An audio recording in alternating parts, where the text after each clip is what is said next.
दोस्तों, हमारे हिंदू धर्म में दीपों के पर्व यानी दिवाली को बड़ी ही धूमधाम से मनाया जाता है। परंतु दिवाली मनाई क्यों जाती है, इसके पीछे कई अलग अलग कथाएं प्रचलित है। कोई कहता है कि भगवान राम त्रेता युग में 14 वर्ष के वनवास और रावण पर विजय प्राप्त कर अयोध्या वापस लौटे थे, तो अयोध्या वासियों ने दीप जलाकर खुशी मनाई थी और तभी से दीपों के इस त्योहार की परंपरा चली आ रही है। जबकि एक दूसरी कथा के अनुसार द्वापर युग में जब श्री कृष्ण ने नरकासुर नामक राक्षस का वध करके प्रजा को उसके आतंक से मुक्ति दिलाई थी, तब द्वारका वासियों ने दीप जलाकर उनको धन्यवाद दिया और तभी से यह दीपोत्सव मनाया जाता है। वहीं एक और मान्यता के अनुसार सतयुग में जब समुद्र मंथन हुआ था, तो भगवान धन्वंतरी और देवी लक्ष्मी के प्रकट होने पर दीप जलाकर आनंद व्यक्त किया गया और उसी के बाद से दीपों का यह त्योहार मनाया जाने लगा। लेकिन दोस्तों, क्या आप जानते हैं कि आखिर दिवाली के दिन सभी घरों में भगवान गणेश और माता लक्ष्मी की पूजा क्यों की जाती है? अगर नहीं तो चलिए हम आपको बताते हैं कि इसके पीछे की वजह क्या है। नमस्कार दोस्तों, एक बार फिर से स्वागत है आप सभी का हमारे चैनल जी ज्ञान गंगा में। दोस्तों, हमारे पौराणिक ग्रंथों में इस कथा का वर्णन मिलता है कि दिवाली के दिन देवी लक्ष्मी और भगवान गणेश की पूजा एक साथ क्यों की जाती है।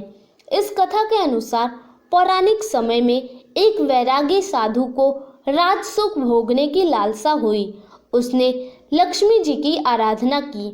उसकी आराधना से लक्ष्मी जी प्रसन्न हुई तथा उसे साक्षात दर्शन देकर वरदान दिया कि उसे उच्च पद और सम्मान प्राप्त होगा।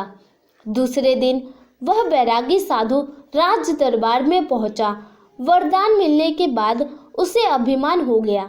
उसने राजा को धक्का मारा, जिससे राजा का मुकुट नीचे गिर गया। राजा व उसके दरबारी गण उसे मारने के लिए दौड़े, परंतु इसी बीच राजा के गिरे हुए मुकुट से एक काला नाग निकलकर भागने लगा।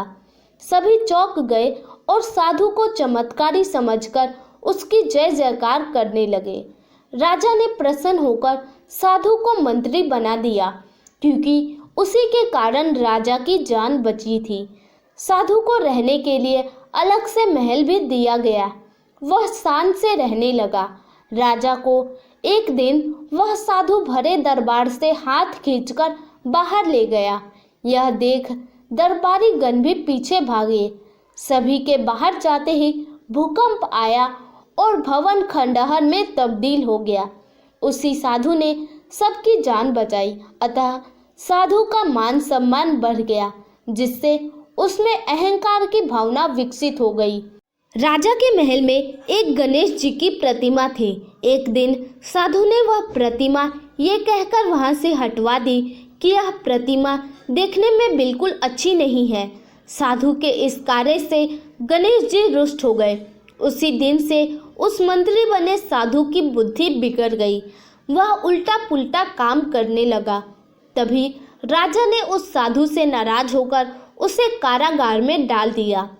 साधु जेल में पुनः लक्ष्मी जी की आराधना करने लगा।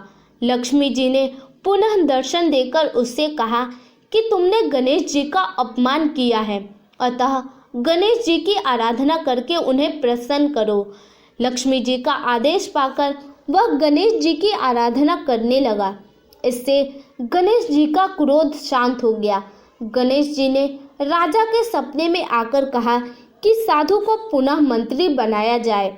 राजा ने गणेश जी के आदेश का पालन किया और साधु को मंत्री पद देकर सुशोभित किया।